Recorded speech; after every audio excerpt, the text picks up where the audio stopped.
Assalamualaikum warahmatullahi wabarakatuh. Waalaikumsalam. Selamat pagi semua. Masih bersama saya Maya Suripto dari Portir Indonesia Internasional. Pagi yang cerah ini bintang tamu kita adalah Pak Suhaimi yang biasa kita panggil Bang Imi. Beliau adalah Ketua Forum Pengembangan Kawasan Perumahan dan Pemukiman Lombok Tengah. Terima kasih atas kedatangannya Bang Imi. Saya terima kasihmu. Selamat datang. Kebetulan beliau adalah penginisiasi pertama Musrenbang yang membicarakan tentang persampahan di Lombok Tengah. Ini awalnya sebenarnya soal saya resah saja, resah karena kok sampah ini menjadi sesuatu yang tidak ingin dibicarakan dengan serius oleh para, kalau bahasa pujutnya Pemangku itu para kebijakan. perkanggu. Pekanggu. Oleh para perkanggu itu kok nggak serius dibicarakan. Dan saya merasa sebenarnya bukan saya saja yang resah, apalagi waktu itu kemudian saya kenal banyak teman ya, termasuk Mbak Maya, teman-teman yang bukan hanya serius tapi bahkan menurut saya sampai ideologis ketika bicara soal sampah. Artinya ini sebenarnya keresahan yang mendalam. Resah karena begitu lihat kok tempat sampah saja nggak ada misalnya. Ini kemarin diakui oleh Kepala Dinas Lingkungan Hidup Lombok Tengah. Jadi sekitar tahun 98-99 sebenarnya Lombok Tengah itu punya 499 TPS. Yeah. Semacam depo-depo sampah lah, menyebar di desa, di kelurahan yang ada di Kabupaten Lombok Tengah. Yang berupa kontainer ya, Bang ya? Ada yang kontainer, ada yang ya kayak depo kecil lah, tempat orang naruh sampah. Itu tahun 2021, ini lagi-lagi saya kutip Kepala Dinas Lingkungan Hidup Lombok Tengah. Tidak ada. Sudah tidak ada lagi. Saya tanya, masa tidak bersisa satupun? Kalaupun ada sisa ya kayak semacam sisa kerajaan yang tinggal puing-puingnya. Ini menurut Kepala Dinas LH Kabupaten Lombok Tengah. Jadi sebenarnya ada keresahan yang dalam di kita soal itu. Nah, kemudian tapi saya juga paham, saya juga sadar bahwa ini belum menjadi sense semua orang. Akhirnya waktu itu saya tulis keresahan saya bikin artikel, saya kirim ke banyak teman. Alhamdulillah di media ada yang tampilkan itu sebagai artikel yang utuh, tapi ada juga yang mengutip dari artikel itu, mengutip menjadi pernyataan segala macam. Yeah. Nah, alhamdulillahnya ternyata karena tentu saja keresahan tambahan yang lebih berat bagi saya waktu itu adalah ada nggak orang yang punya sense yang sama gitu, terutama para perkanggo ini. Yeah. Nah, ternyata masih banyak di Lombok Tengah, ternyata masih banyak orang yang punya sense yang sama ke arah situ. Saya ngobrol waktu itu, banyak orang ngajak ngobrol saya, termasuk Pak Sekda, Kepala Bapeda itu ngajak ngobrol. Waktu itu kemudian tercetus gagasan, ya kenapa kita nggak bicarakan itu dalam forum yang resmi. Forum yang resmi ini dalam tanda kutip forum yang memang misalnya dalam SOP pembangunan kita, perencanaan pembangunan kita itu ada. Akhirnya kita ketemu Musrenbang. Saya tanya, memang kan selama ini kan yang kita tahu Musrenbang itu berbasis wilayah. Jadi Musrenbang kecamatan, Musrenbang desa, Musrenbang kabupaten gitu kan. Dengan seluruh isu yang ada di satu wilayah.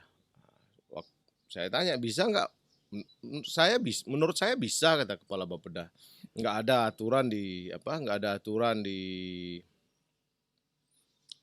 undang-undang kita, di perundang-undangan kita yang melarang itu. Yeah. Artinya itu boleh, itu sah, dan menurut saya malah bagus, kata beliau. Wah, hebat ini, keren. Nah, akhirnya Lombok Tengah itu memang kemarin akhirnya gagasan itu bukan hanya sampah. Yeah. Waktu itu ada Lombok Tengah ini sekarang musrenbangnya yang kemarin itu ada musrenbang khusus isu anak, Iya, khusus betul. isu anak, kemudian musrenbang isu sampah. Ini sebenarnya menarik karena dalam sistem politik kita, dalam sistem perwakilan kita itu sebenarnya memang ada isu, bahkan ada kelompok orang yang tidak terwakili. Tidak terwakili, nggak bisa milih kan. Iya. Misal isu lingkungan hidup, termasuk isu sampah di dalamnya, ini kan nggak bisa terwakili dia. Terwakili yang saya maksud ini dalam konteks fisik misalnya, Iya. sampah ini nggak bisa misalnya nusuk milih anggota DPR, itu nggak bisa. Dia nggak bisa misalnya siapa yang milah sampah saya akan pilih jadi DPR, itu nggak bisa sampah ini. Sampah. Lingkungan hidup, siapa yang bela lingkungan hidup akan saya pilih, itu nggak bisa. Lingkungan hidupnya sendiri itu nggak bisa ngomong begitu. Sampah masyarakat pun nggak bisa ya. Karena dia bukan manusia. Akhirnya memang harus ada orang-orang yang menjadi representasi dia, mewakili dia untuk bicara kepada wakil lagi. Itu kan panjang prosesnya. Ya sama kayak anak nggak bisa. Anak tidak diberikan hak untuk memilih parlemen, tidak diberikan hak untuk memilih bupati, wakil bupati misalnya. Sehingga mereka memang tidak ada yang mewakili aspirasi pikirannya, itu nggak ada yang wakili. Saya kira itu yang kemudian mempertemukan ini antara isu sampah, isu anak. Ini orang-orang yang suara-suara yang sebelumnya ini tidak terwakili, tidak ada yang mewakili mereka untuk membicarakannya. Alhamdulillah Lombok Tengah ternyata berani melakukan itu.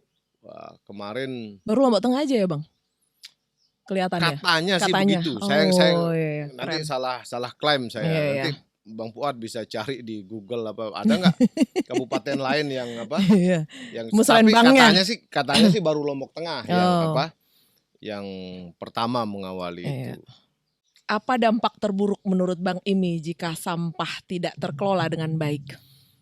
Kalau saya suka berimajinasi sebenarnya karena saya bukan ahli sampah juga. Kemarin waktu musrenbang itu banyak orang yang menurut saya ahli, punya minimal punya informasi dan pengetahuan lah tentang sampah ini. Menurut saya termasuk Portir Indonesia, termasuk Kadis LH, Kadis LH Lombok Tengah itu doktor lingkungan itu. Pak Supardiono. Pak Supardiono itu doktor lingkungan. Jadi sebenarnya sangat paham itu. Cuman mungkin memang harus imajinasi kita agak lebih liar ya, baru kita bisa dapat benar-benar mengerti dan meresapi keresahan kita tentang sampah ini. Saya sih kebayang kalau ini nggak diurus, sampah itu akan jadi lebih banyak daripada jadi jumlah gunung. makanan, jumlah manusia yang ada di Kabupaten Lombok Tengah, dan kita akan hidup bersama. Imajinasikan, bayangkan kalau kita akan hidup bersama sampah. Karena kita nggak bisa lagi kemana. Karena gini, Lombok Tengah ini sekarang ini lagi-lagi data dari Dinas Lingkungan Hidup kemarin juga sudah dirilis. Itu event MotoGP yang kemarin itu menghasilkan sampah berapa tidak kurang dari 52 ton. 3 hari. Selama 3 hari ya Bang? Sehari sebenarnya kalau menurut saya. Puncaknya kan oke lah 3 hari. 3 hari itu menghasilkan 52 ton. Sementara kapasitas TPA kita itu sudah over capacity. Sudah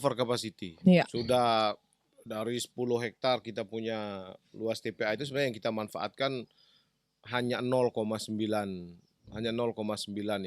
yang sesuai dengan standar Dirjen Persampahan yang ada di Kementerian Lingkungan Hidup. Jadi sementara masyarakat kita, terutama para pekanggu kita ini sedang menghayalkan tentang akan ada event-event internasional semakin banyak di Juni Oktober. Habis MotoGP, ada nanti WSBK didorong lagi, ada katanya balap mobil. Iya. Mungkin bisa jadi mobil-mobilan juga. Mau balapan di situ. Triathlon, ada maraton. Yang akan menghasilkan segala macam event internasional mau didorong di Mandalika ini. Tapi ini yang saya bilang tadi, keresahan kita ini karena tidak ada yang kemudian menyeimbangkan harapan itu, bahwa ini ingat loh, ini ngasilin sampah, terus kamu mau bawa kemana? Iya. Kamu mau bawa kemana? Yang sekarang saja sudah over capacity. Kalau 52 ton yang kemarin itu masuk ke pengengat, itu menurut saya sudah habis, sudah penuh. Iya. Sudah penuh dia, dan tidak ada yang bicara, apalagi ini teori reuse, recycling misalnya. Teori-teori itu kemarin waktu musrenbang kita sudah sebenarnya menarik menurut saya hasil musrenbang yang kemarin itu menarik. Kita sudah rekomendasi sepakat bahwa persoalan ini harus ditangani dari hulu dulu. Iya. Kita harus pastikan semua orang berkontribusi. Keluarga kontribusinya minimal melakukan pemilahan. Iya. Melakukan pemilahan. Pemerintah harus tampil menjadi semacam, kalau bahasanya orang Dikes itu, pemicu. Iya. Dia jadi pemicu. Pemicu yang kita maksud ini kan toladan, contoh. Manusia itu percaya atau tidak, cara belajarnya itu sama. Dari kecil sampai dewasa itu tahapan belajarnya sama. Yeah. Pasti memulai dengan meniru. Yeah. Setelah itu baru dia memodifikasi. Setelah memodifikasi baru inovasi. Setelah itu baru kreasi. Tapi tahapan pertama belajar manusia itu selalu meniru. Meniru ini membutuhkan toladan. Nah kemarin saya kira teman-teman birokrasi, para pekanggo ini harus tanya diri dulu. Yeah. Jadi jangan kita bayangkan yang terlalu besar, misalnya seluruh rakyat Lombok Tengah ini, masyarakatnya di rumahnya itu punya tiga tong sampah. Yeah. Jangan berhayal, jangan berhayal ketinggian. Ini deh para pekanggo ini kasih contoh dulu. Yeah. Di kantor bupati kita ada tempat sampah nggak? Yeah. Ini kan sederhana, ada tempat sampah nggak di kantor bupati kita? Di kantor camat kita ada tempat sampah nggak? Iya. Kalau ada, sudah memilah nggak? Ya. Nah ini maksud saya, ketika kita mulai misalnya ini kita urus dari hulu, yang harus menjadi tauladan, harus menjadi penggerak pertama itu. Iya, pekanggo ini ya. Para pekanggo ini. Iya, betul. Kalau porter, kalau plastik free yang mulai itu, orang wah itu memang memang dia gila kalau itu, memang gitu. Semua orang bilang kami gila. Tapi kalau misalnya yang mulai itu pemerintah, kantor bupati, kantor camat, kantor dinas, kita harus jujur, sederhana saja, kantor DPR misalnya. Nggak ada, saya nggak nemukan. Saya nggak nemukan. Artinya ini yang saya bilang, berarti kita sudah lama sekali tidak punya sense kepedulian ke sana. Sekedar untuk memilah sampah saja. Karena begitu dipilah sebenarnya, begitu sampahnya dipilah, itu sudah, kalau kemarin statementnya Mbak Aisyah namanya dari OFAM, Bank Sampah Mandiri NTB. Itu, kalau saya nggak ngurus plastik katanya. Karena plastik sudah banyak yang beli, saya nggak ngurus. Yang saya urus yang organiknya, yang cepat busuk, yang bau. Maksud saya yang bisa kita ambil dari statement Mbak Aisyah itu bahwa kalau plastik ketika dipilah saja itu sudah sekian, akan ada orang yang mulungin dan sampah bernilai itu ekonomi. Karena punya nilai ekonomi.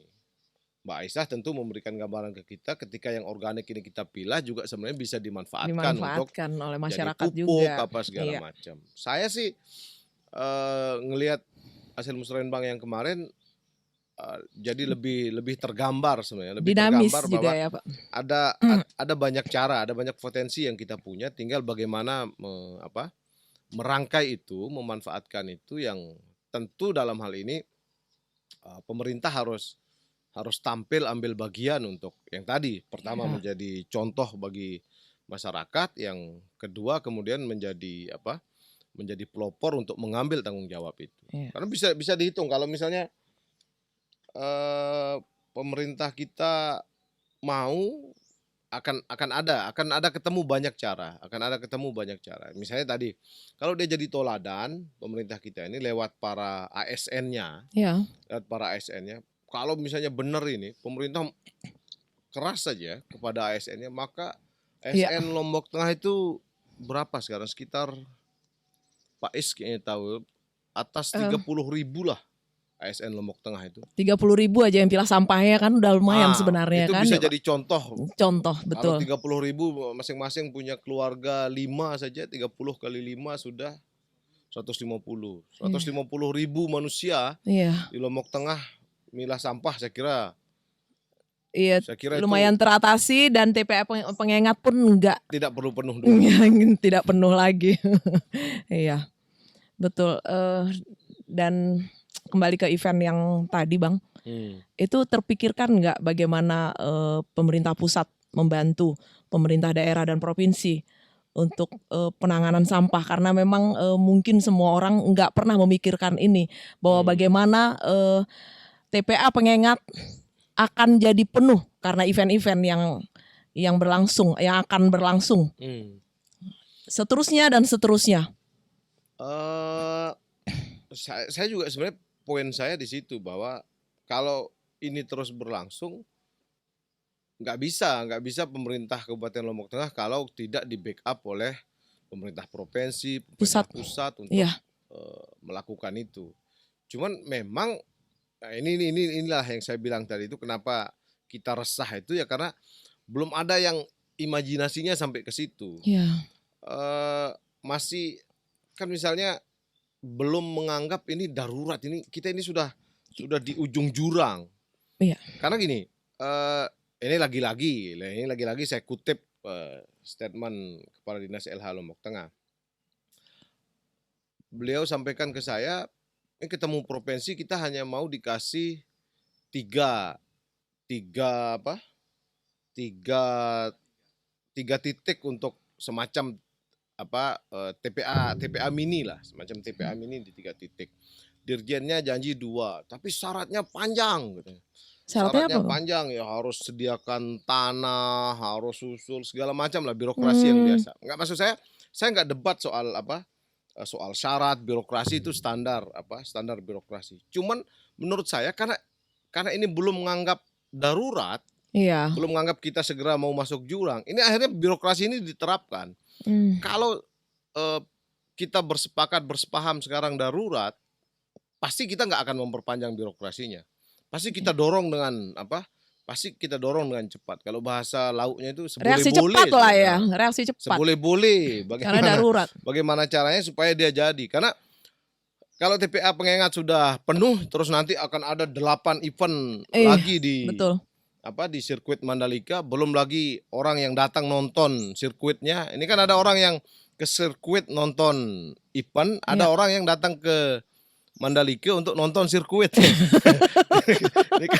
kan ada banyak, Dan jangan merasa katrok, karena itu yang melakukan itu para petinggi-petinggi. Kapolri datang mau nonton sirkuit. Saya ada beberapa teman yang selalu sibuk ngurusi. Misalnya satu dinas tertentu, dirjennya datang, dia harus atur supaya bisa masuk sirkuit. Itu semua orang datang. Ada yang datang nonton event, ada yang datang nonton sirkuit. Wah, ini panjang lagi nggak? Maksud saya kalau kebayang itu, ini sudah bulan Maret, kalau 8 event ke depan lagi di tahun 2022 ini, wah itu kita sudah tidak ada waktu lagi memperdebatkan izin itu sudah nggak ada lagi, karena nanti saya nggak tahu desain pemerintah Kabupaten Lombok Tengah bersama pemerintah pusat, pemerintah provinsi ini, apakah mau ditransfer sampahnya ke kebun kongo betul. Di situ itu. Tapi kita tahu dulu, jangankan Lombok Tengah ke sana, itu debat antara pemerintah provinsi Lombok Barat, Mataram saja itu panjang sekali. Soal itu. Desa pun untuk misalnya clean up di satu desa untuk membuang sampah ke TPA pengengat pun dia perlu ada birokrasi juga, Bang. Itu yang kami alami. Sehingga sampah yang tadi 1 truk yang kami bawa dari Tuna waktu itu, Tuna Beach, itu akhirnya dibawa kembali. Itu yang sudah memang reduce, terpaksa mereka bakar di satu tanah kosong yang memang karena nggak diterima oleh TPA pengengat. Memang prosedurnya memang seperti itu. awal kami tahu itu saat itu memang. Dan ya kembali lagi kita ke event-event yang akan dilaksanakan ini, semoga lah ya jadi apa namanya, fokus pemerintah, baik pemerintah pusat, provinsi maupun kabupaten. Event-event yang akan berlangsung selanjutnya ini akan menghasilkan sampah yang beribu ton kayaknya ya. Dan TPA Pengengat sudah tidak mampu lagi. Nggak sanggup. Ya udah over capacity, dan jika pun mau membuka TPA baru itu prosedurnya panjang banget, sedangkan TPA Pengengat saja itu prosedurnya panjang banget. Ya kan Bang Imi? Berarti salah satu solusi untuk sampah ini adalah mempermudah birokrasi. Apa solusi lain yang mungkin bisa Bang Imi tawarkan? Saya nggak bilang ini tawaran saya ya, karena saya dari awal sampaikan bahwa saya juga tidak ahli di situ. Cuman saya pihak orang yang dorong ini, yang ahli, yang punya teori, ini segera mengambil sikap, mengambil tindakan. Karena kalau hasil musrenbang kita yang kemarin itu sebenarnya tergambar bahwa hebatnya Lombok Tengah. Misalnya ini Lombok Tengah, kita bicara Lombok Tengah. Hebatnya Lombok Tengah, di tengah kurangnya kepedulian, sense segala macam itu, sebenarnya praktek-praktek baik itu terjadi di banyak tempat. Jadi sebenarnya sudah ada. Kalau tadi kita bicara soal tahapan belajar manusia pertama itu adalah meniru. Sebenarnya kalau kita mau meniru, toladannya ada. Ada di tadi Mbak Aisyah itu di OFAM-nya di Nyangket, Jonggat itu ada. Bagaimana mengolah mengolah sampah organik menjadi pupuk, menjadi rabuk yang bermanfaat untuk itu. Pertanyaannya apakah mungkin kita praktekkan itu dengan mengajak kelompok tani yang ada. Karena menurut saya harus orang yang punya kepentingan langsung yang mengerjakan itu. Tanpa kepentingan agak susah membayangkan itu akan sustainable, berlanjut, istiqomah sampai Tapi kan bahwa petani butuh pupuk itu menurut saya pasti istiqomah dia. Tinggal bagaimana memastikan tidak pupuk kimia lagi, tapi pupuk organik. Meyakinkan mereka bahwa pupuk organik lebih baik daripada pupuk kimia. Meyakinkan mereka bahwa lebih baik bikin pupuk tidak bergantung pada para distributor, daripada harus beli dan nunggu setiap musim tanam karena langka segala macamnya. Ada di Semparu, ternyata di desa Semparu itu sudah melakukan pengelolaan sampah yang menurut saya sudah berpegang pada prinsip reuse, recycle. Itu sudah ada contohnya. Ada kemarin Portir Indonesia termasuk yang memberikan contoh soal melakukan pengolahan sampah plastik menjadi Ecobrik. Sekian inisiatif, sekian contoh. Ada TPS 3R namanya. Itu sudah ada praktiknya di Bunjeruk. Ada lagi Bang, Bank Sampah Bumi Sejahtera. Bank Sampah Bumi Leneng, Sejahtera yang kebetulan Pak Is adalah pembina penasehatnya. Siap.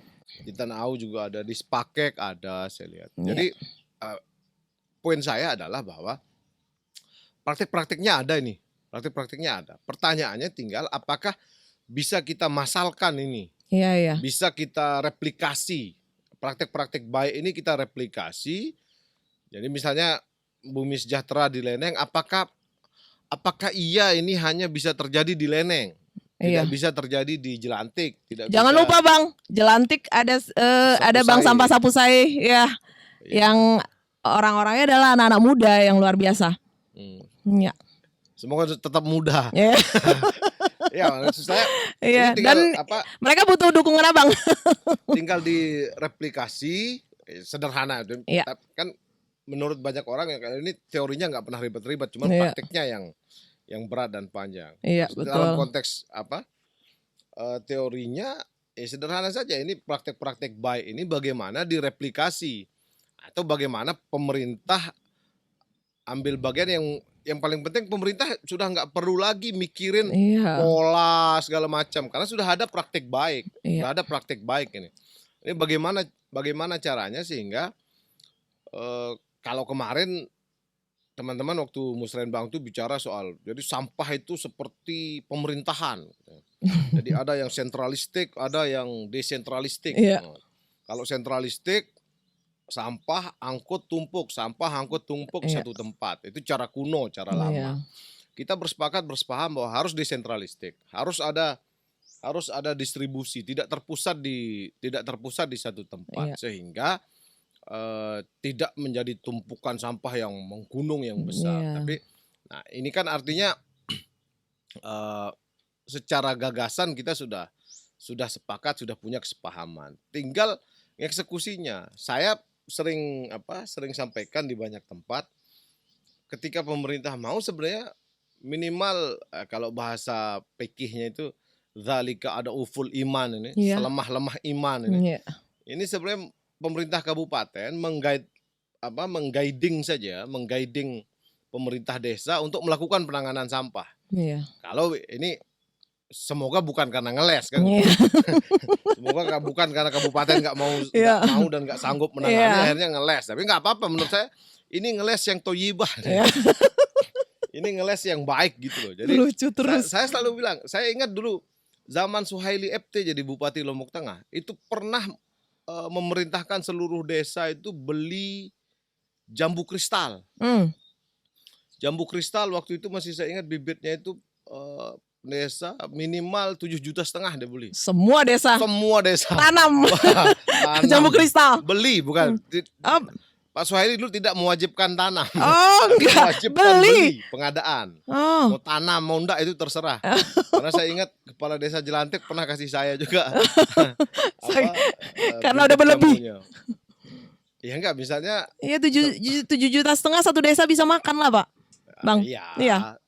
Itu kalau kayak desa Pengengat, desa pinggir-pinggir pantai Mawon tuh ngapain? Tapi maksud saya, tapi jangan debat itunya. Iya. Yang saya poinnya adalah bahwa ketika pemerintah Iya.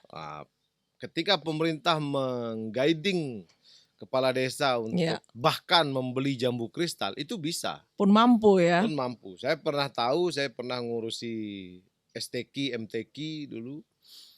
Ketika di-guiding oleh DPMD dinasnya bahwa ini harus dianggarkan untuk MTQ, STQ, desanya mau tidak mau harus mengeluarkan. Tentu kita tidak bicara sekedar soal memaksa, memastikan, tapi andai niat kita baik, kemudian itu diikuti dengan itu diikuti bukan hanya guiding tentang penganggarannya, tapi juga guiding tentang how to spend APBDes itu menurut saya akan jauh lebih baik. Bahwa selemah-lemah iman, zalika aduful iman pemerintah desa ini misalnya menyiapkan TPS untuk ini misal saja. Tentu teman-teman yang nanti lebih ahli yang bisa membangun gagasan yang lebih baik. Tapi ini contoh saja, misalnya masing-masing desa minimal dia membuat TPS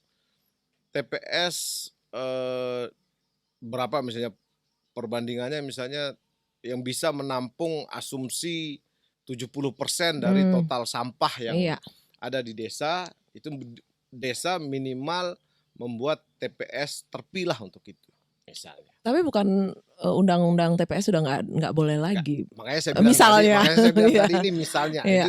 Itu gagasan ini tentu bisa salah. Tapi maksud saya ketika dia di-guiding untuk menyiapkan anggaran itu, ya tentu apa yang bisa dilakukan oleh desa dengan anggaran itu. Apa mau menyiapkan roda 3, apa mau menyiapkan apa segala macam, itu bagi saya no problem.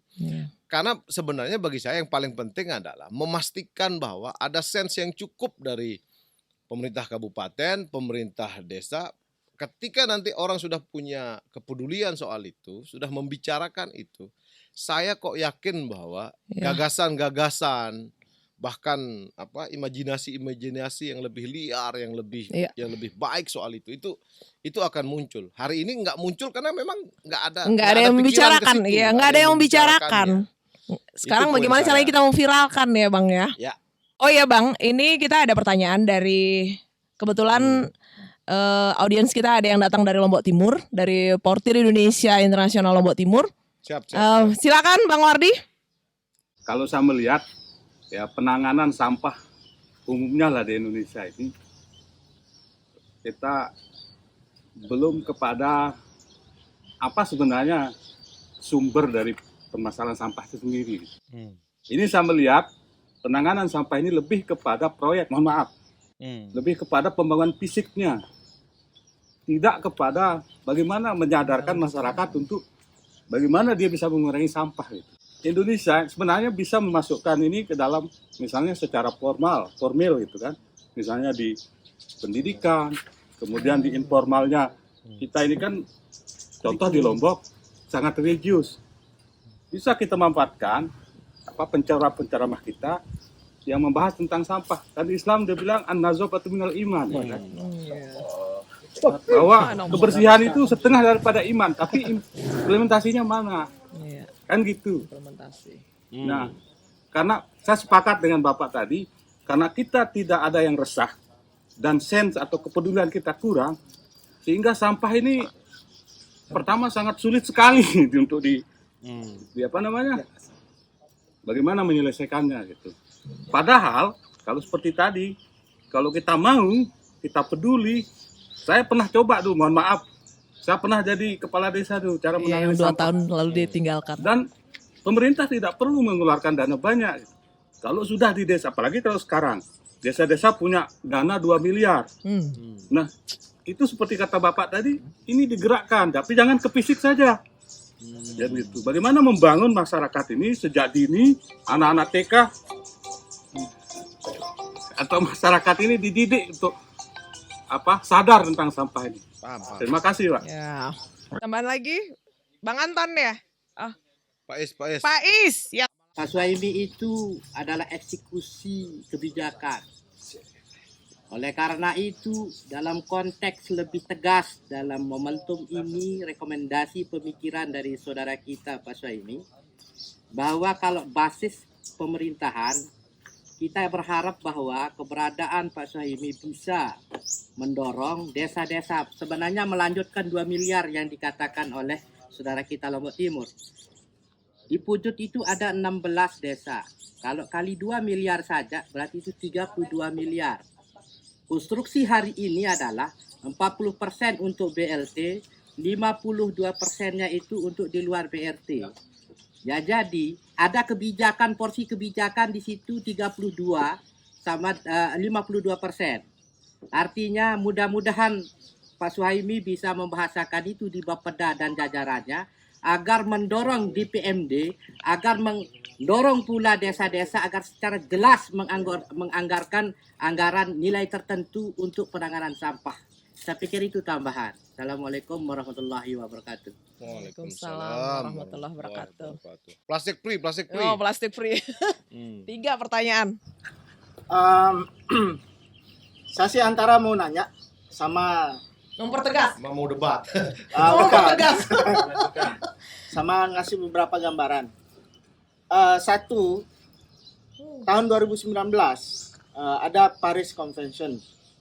Jadi ada treaty yang ditandatangani termasuk oleh Indonesia bahwa TPA itu adalah problem masalah global sekarang. Karena salah satu penyumbang global warming, menipisnya lapisan ozon, sehingga negara-negara ini menandatangani bahwa TPA itu haram hukumnya sekarang. Nah, pemerintah sekarang ini lagi menggodok sebenarnya regulasi yang tepat, termasuk kemudian ini harusnya sudah mulai ada upaya gradual bagaimana TPA ini kalaupun tidak dihilangkan, tapi dia harus bertransformasi. P-nya itu harus berganti, bukan pembuangan, tapi pengelolaan. Nah,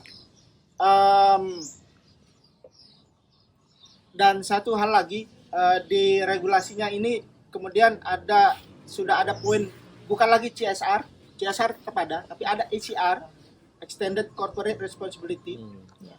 Seperti bagaimana produsen sampah seperti perusahaan Coca-Cola, Aqua dan lain sebagainya yang tetap menggunakan single use plastik, ini memang harus ditekan untuk sudah mulai mengganti, mencari alternatif kemasan baru. Perusahaan-perusahaan ini pun dia punya tim lobby. Mereka bilangnya 10 tahun lah baru bisa. Tapi di satu sisi regulasi ini sudah ada sebenarnya. Tapi bagaimana kemudian antar jajaran dinas-dinas pemerintah dari tingkat atas sampai tingkat bawah menerjemahkannya itu dan kemudian diterapkan. Saya punya pengalaman ke tempat-tempat kantor-kantor pemerintah yang ternyata ketika kita disuguhin air minum atau apa, semuanya pakai Plastik. gelas plastik. Nah, tidak ada prinsip reduce-nya di situ. Nah, saya lihat juga zero waste bagus, tapi kemudian lemah pada tataran reduce. Jadi zero waste tidak mencakup aspek reduce. Kita lihat sendiri instansi-instansi pemerintah itu nggak ada reduce-nya. Dan kemudian dulu saya pernah ngomong begini ke dialog dengan wakil gubernur, karena kami dari Lombok Plastic Free punya petisi online agar single use plastik terutama di distributor, retail, grocer itu sudah tidak boleh lagi sebenarnya memakai single use plastik atau menyediakan single use plastik. Nah, waktu itu wakil gubernur menjawab bahwa kita masih ada solusi lain. Kita nggak siap kalau yang ini. Kita masih ada solusi yang lain, alternatif yang lain. Kayak misalnya cassava bag atau apa. Tapi ingat, berapa jumlah populasi kita yang kita harus produksi cassava bag dengan jumlah sekian, berapa ribu atau berapa juta hektar hutan yang harus kita tebang untuk cuma nanam singkong. Nah, ini problem lagi gitu. Nah, problem ini problem sistemik. Ada regulasi, tapi kemudian bagaimana regulasi ini juga mampu diejawantahkan dari segala lini struktur pemerintahan itu harus dilakukan.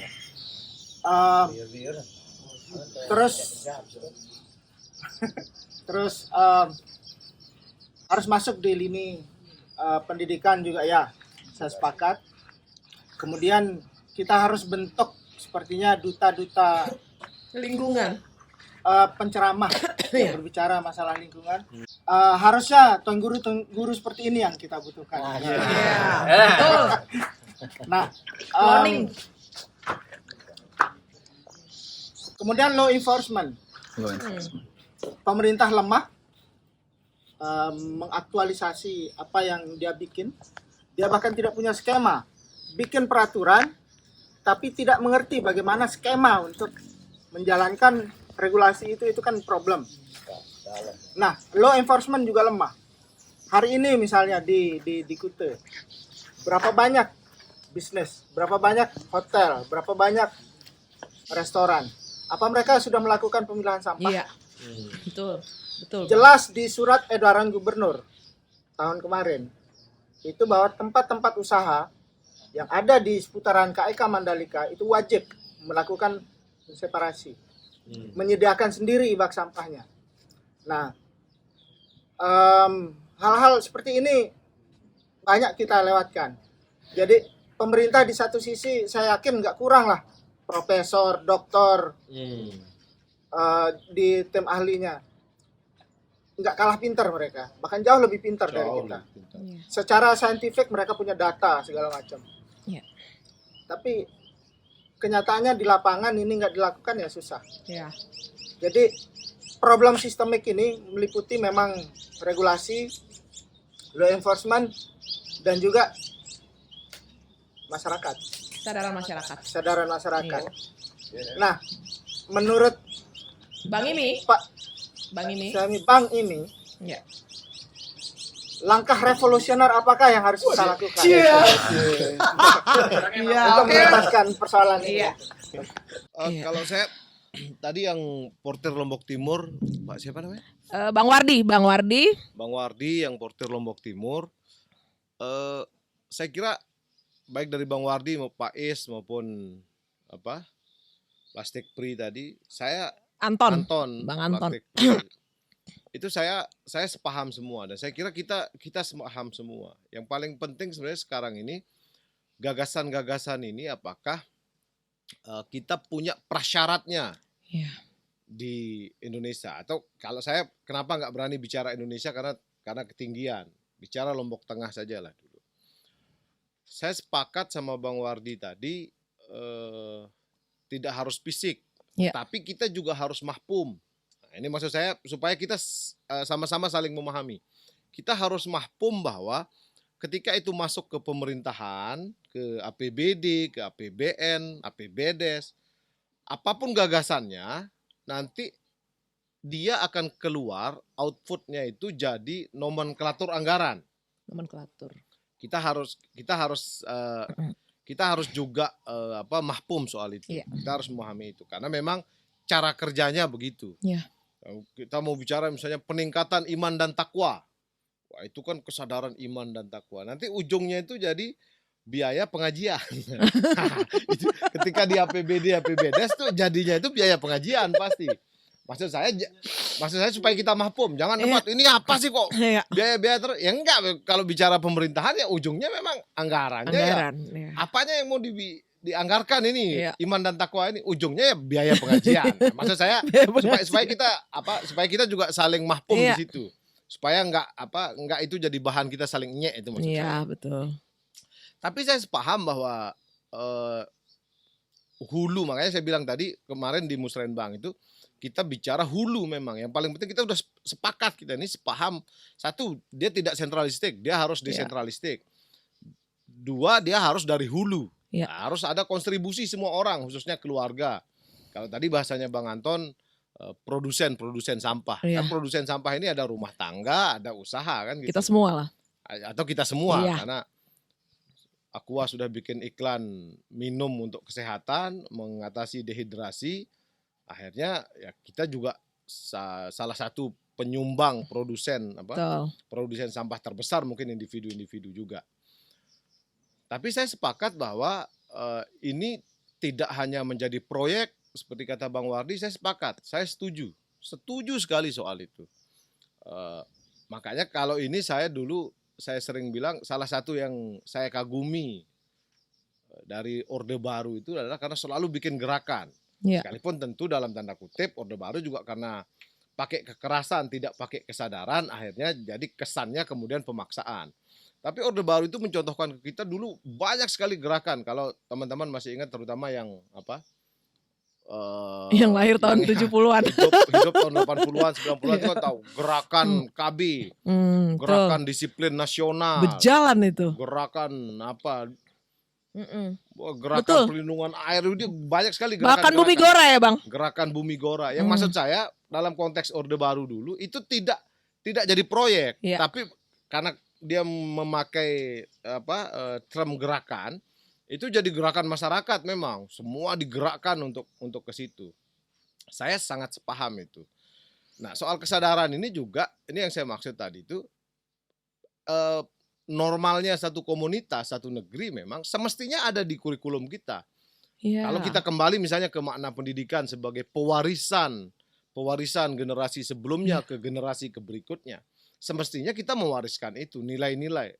Tapi harus kita akui sampai hari ini, mulai dari profesor sampai tukang ojek jadi menteri pendidikan kita ini belum sampai ke situ merumuskannya. Saya nggak tahu ada masalah apa, tapi tentu saya sepaham bahwa kalau dalam konteks Lombok Tengah mungkin bisa jadi muatan lokalnya, bisa jadi kurikulum muatan lokal, atau jadi pendidikan yang ketika di sekolah kita hari ini ada setiap 1 minggu itu ada biasanya hari Jumat itu mereka imtak istilahnya segala macam.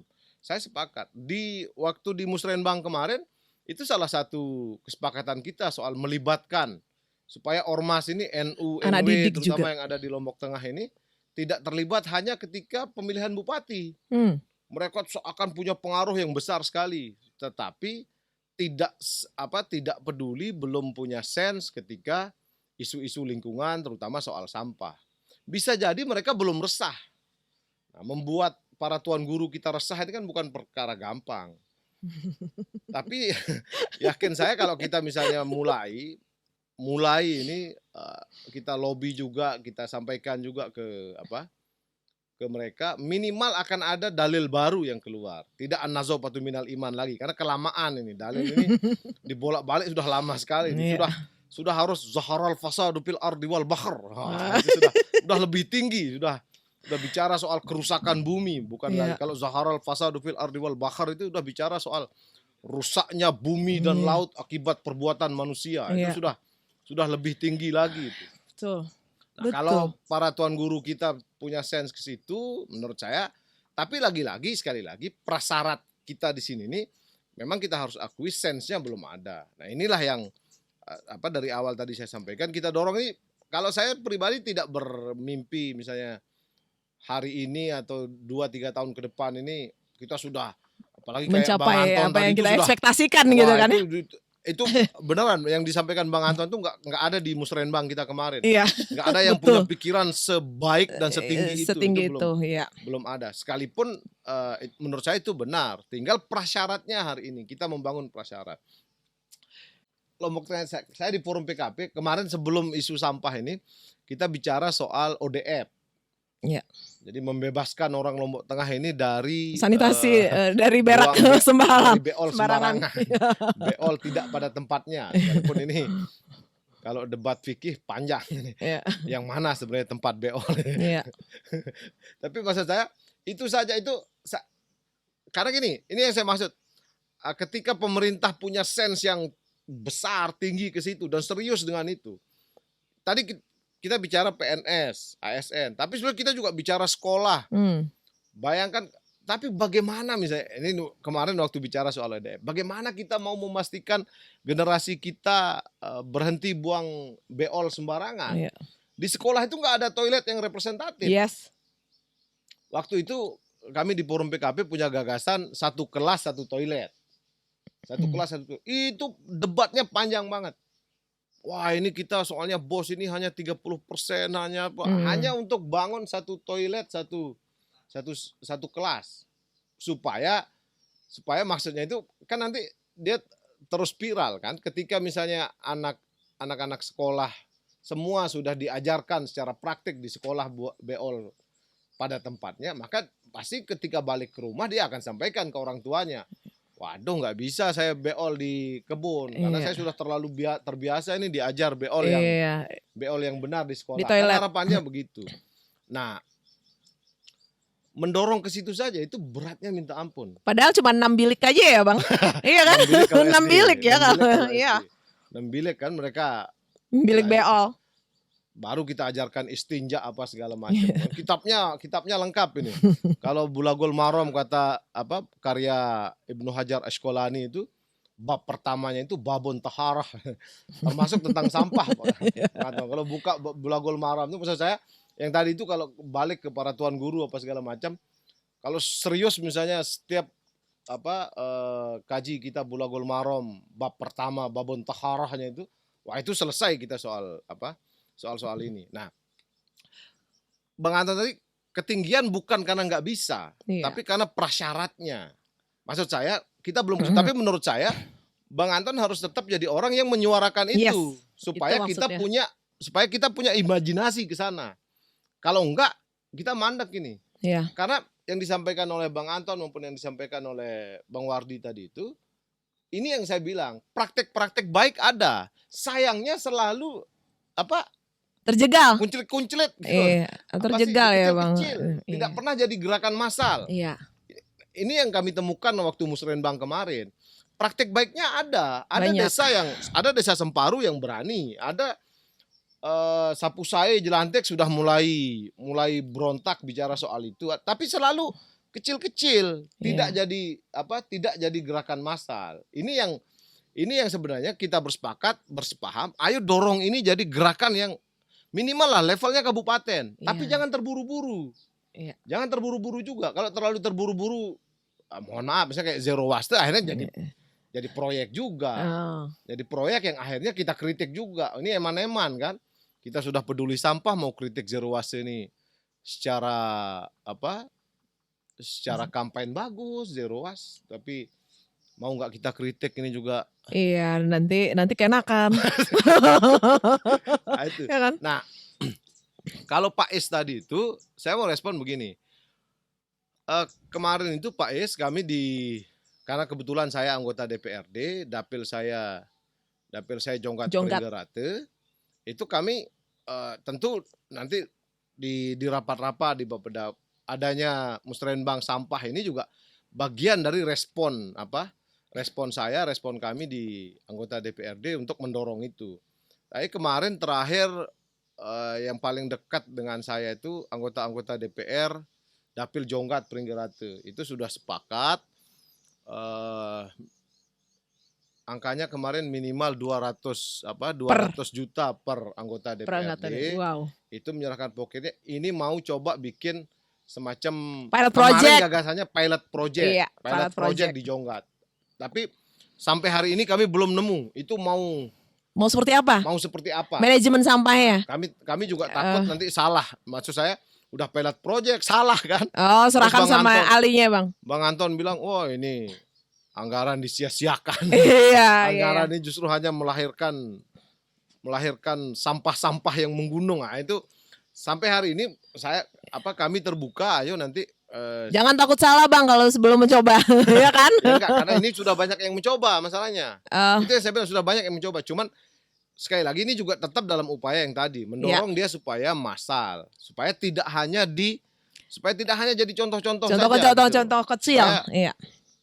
Kita berharap gagasan sampah ini menjadi rahmatan lil alamin lah. Jadi bisa jadi gagasan semua orang dan tidak hanya di spot-spot kecil di 1 desa, 2 desa, 3 tempat, tapi menjadi gagasan di semua. Nah, saya kira benar tadi, apalagi tadi Pak S sudah menguraikan APBDes kita misalnya, Kak. Kalau APBDes itu hari ini, tapi hari April ini sudah jadi sudah tidak darurat COVID lagi, maka saya kira 40% anggaran BLT itu sudah tidak wajib dianggarkan oleh APBDes kita dan maka gagasan ke situ juga bisa dilimpahkan ya, Bang? Ya, akan jadi baik. Sama yang terakhir Pak Is, yang paling saya takutkan, khawatirkan itu adalah sampah ini kemudian dipandang sebagai satu isu yang tunggal, satu isu yang independen. Saya kepingin isu sampah ini menjadi isu yang tidak independen, tapi dia menjadi bentukan varian dari banyak isu lain. Sehingga maksud saya gini, ketika kita debat, karena menurut saya ini juga gejala perspektif mainstreaming di masyarakat kita, khususnya di para pekanggo kita, ketika mau ngurusi sampah misalnya, kemudian mengeluarkan katakanlah uang besar, itu seakan-akan kesannya udah masih banyak masalah kita yang lebih penting ketimbang sampah, karena menganggap sampah itu sebagai isu yang independen. Jadi seakan-akan sampah ini nggak beririsan dengan isu-isu yang lain. Tapi ketika dia dipandang sebagai isu yang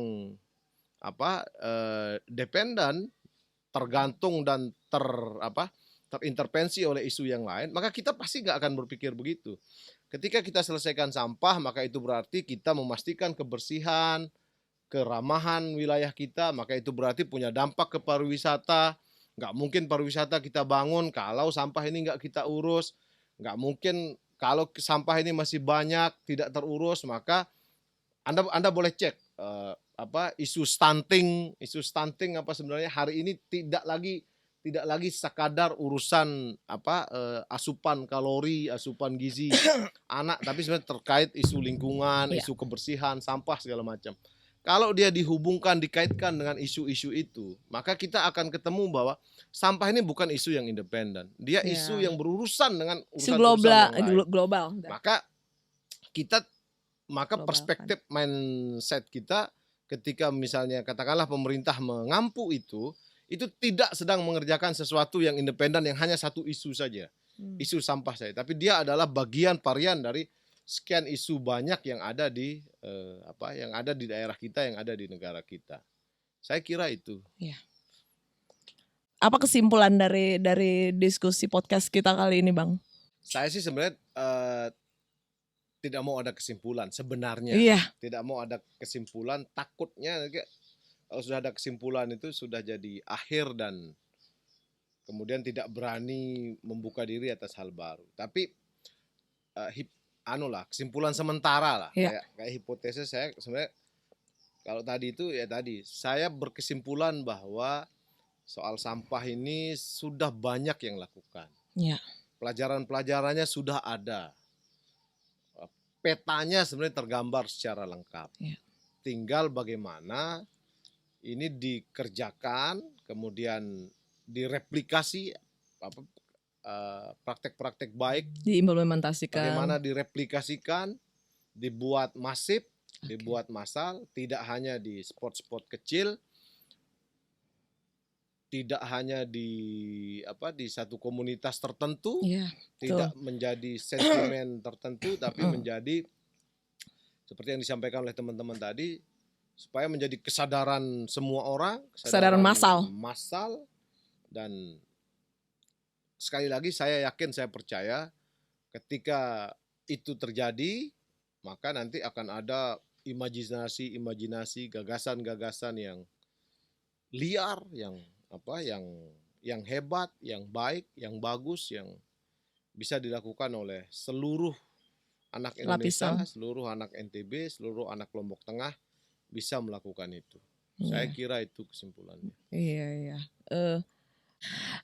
Oke, makasih banyak atas kehadiran dan banyak masukan yang bisa Bang Imi berikan di podcast Portir Indonesia. Di studio podcast kita yang sederhana ini. Terima kasih sekali lagi, Bang. Siap, saya terima kasihnya sekali lagi. Iya. Satu pesan dari kami, jika kita memandang alam semesta sebagai manifestasi Tuhan yang harus kita hormati dan jaga kelestariannya, maka kita tidak akan merusaknya. Climate change sudah nggak bisa lagi di-stop, tapi hanya bisa dihambat dengan kita memilah sampah dari rumah, minimalisir betonisasi, kurangi emisi, dan gunakan energi yang tidak berbahan fosil, dan masih banyak lagi syarat lainnya untuk kita menghambat lajunya climate change. Terima kasih, sekian dari Portir Indonesia Internasional. Selamat pagi. Assalamualaikum warahmatullahi wabarakatuh. Waalaikumsalam warahmatullahi wabarakatuh.